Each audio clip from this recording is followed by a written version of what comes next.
Hello, darlings, and welcome to Armen Ra Anthology, The Untold Tales.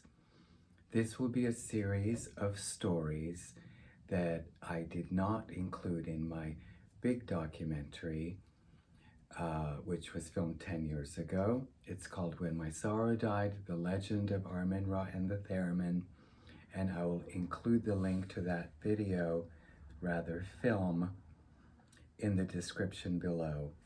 These are all the stories of my life, beautiful, glamorous, touching, traumatic, and I'm still testing this out, testing lighting.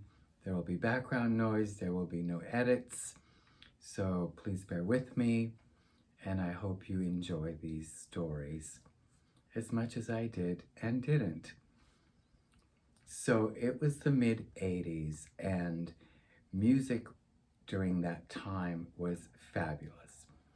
Pop music was great. We had Culture Club, Eurythmics, Duran Duran, and then there was the alternative music of Susie and the Banshees and Depeche Mode and Ministry, and everything was like synthesizer, melodic, and or industrial. But it was a synth-heavy time, and I was a teenager, and I loved all kinds of music, still do. But during that time, out of nowhere came Sade. She came out of left field and was presenting something that no one else was doing, which was smooth, nostalgic jazz, R&B, and she took the world by storm, and I was over the moon about her. Incredible lyrics, incredible musicians, and then that face. So I bought her album. Of course, the first album was called Diamond Life, even more fabulous. And I listened to it all the time. I was a huge fan. And so I was living in Boston at the time, and she was coming to the Orpheum Theater for her first tour, first concert in Boston. And I immediately bought tickets. You know, we had to call Ticketmaster, and sometimes we would sleep in front of the Orpheum at night on the street so we could be first in line to get tickets to various shows, and those will be some other stories that I will share. But this was Sade. She was just spectacular. And so I got my tickets.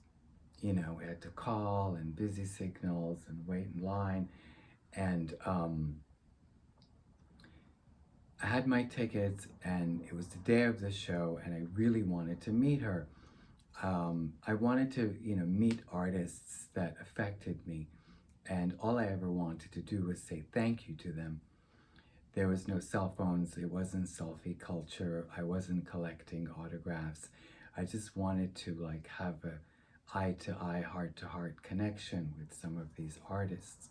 So my bright idea was to go there during the day and catch her coming out of sound check, because I knew the manager of the Orpheum Theater, which is where she was playing, and I knew sound checks were usually around 3 or 4.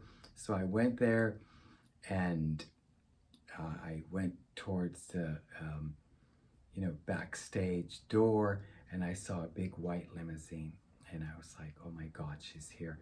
So I walked up to the limo driver, and I said, excuse me, are you Sade's driver? And he said, yes. And so I said, I'd really like to meet her. Can I wait here?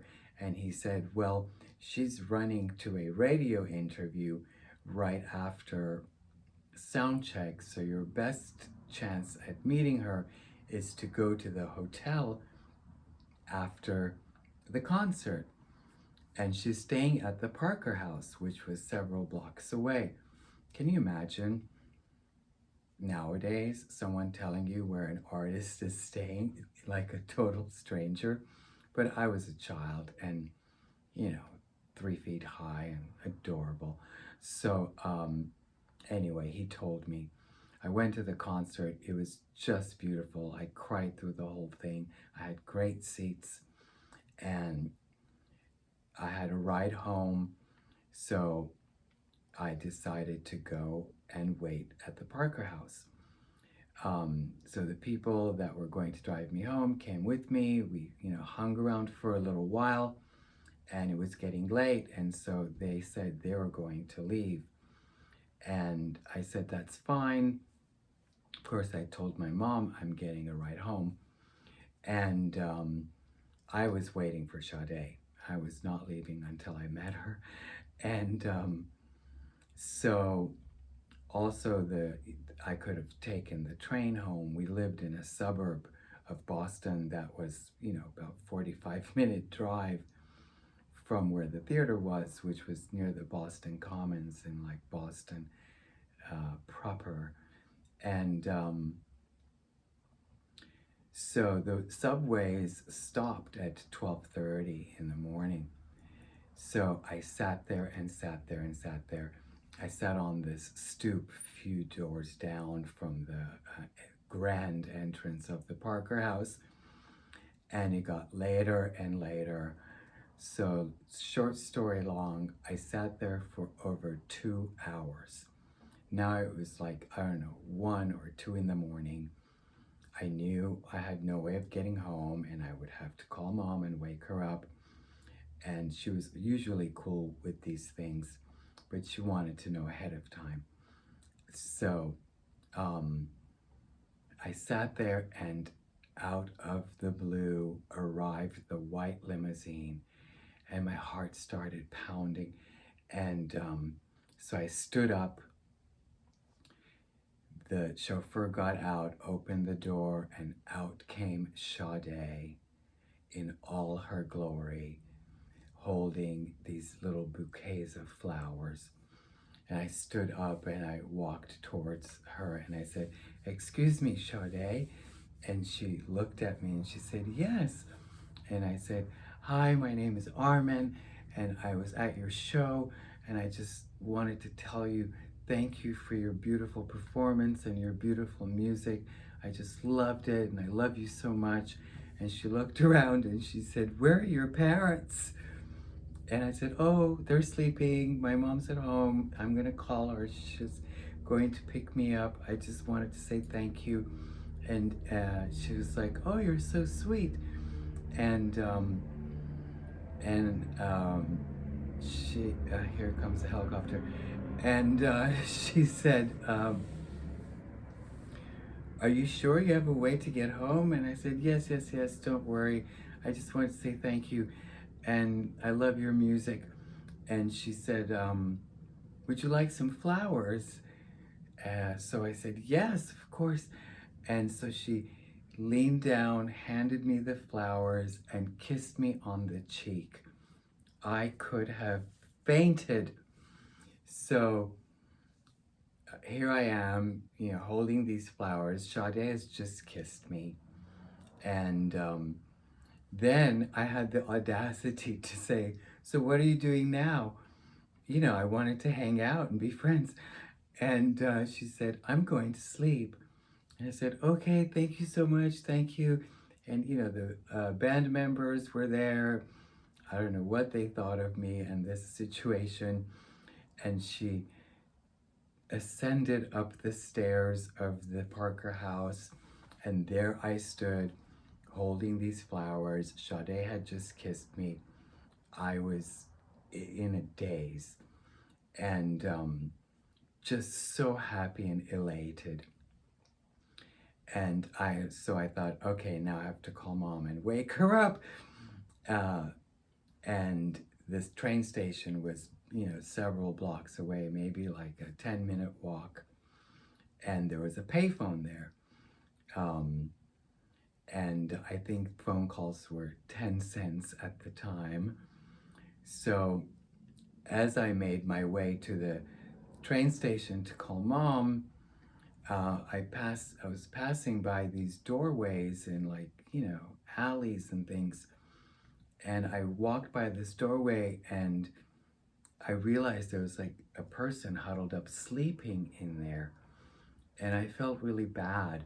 I've always had like a lot of empathy for people on the street. And little did I know I would end up sleeping in a park 5 years later, but that's a whole other story.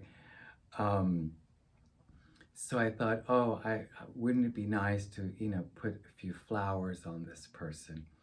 So, maybe when they wake up, it'll make them happy. They'll think, an angel or something put these flowers on them and, give them hope.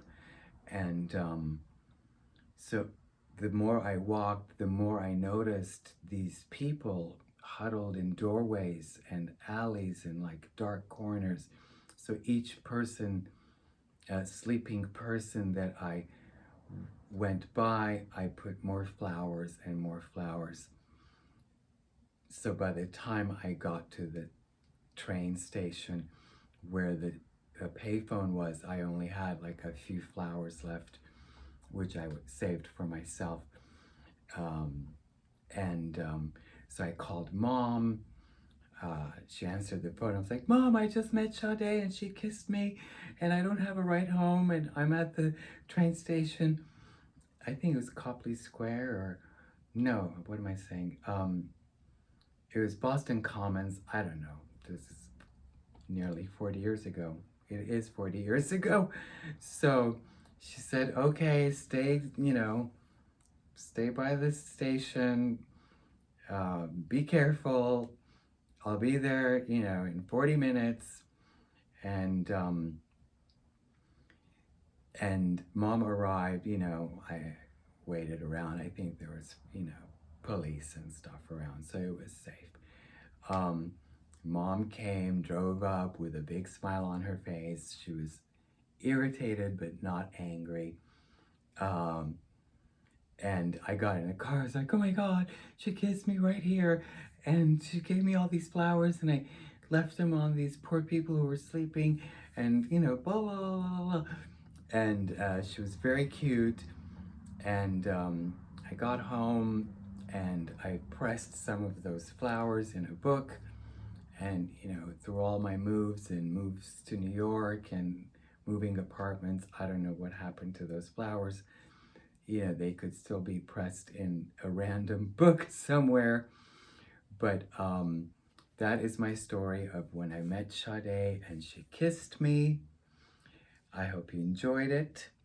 And I will be doing a YouTube Live after this video is presented to answer your questions. If you have any, please subscribe to my channel, hit the bells and do all the things because I'm trying to grow this channel and tell more and more stories because I have a lot of them. Thank you for listening and see you next time.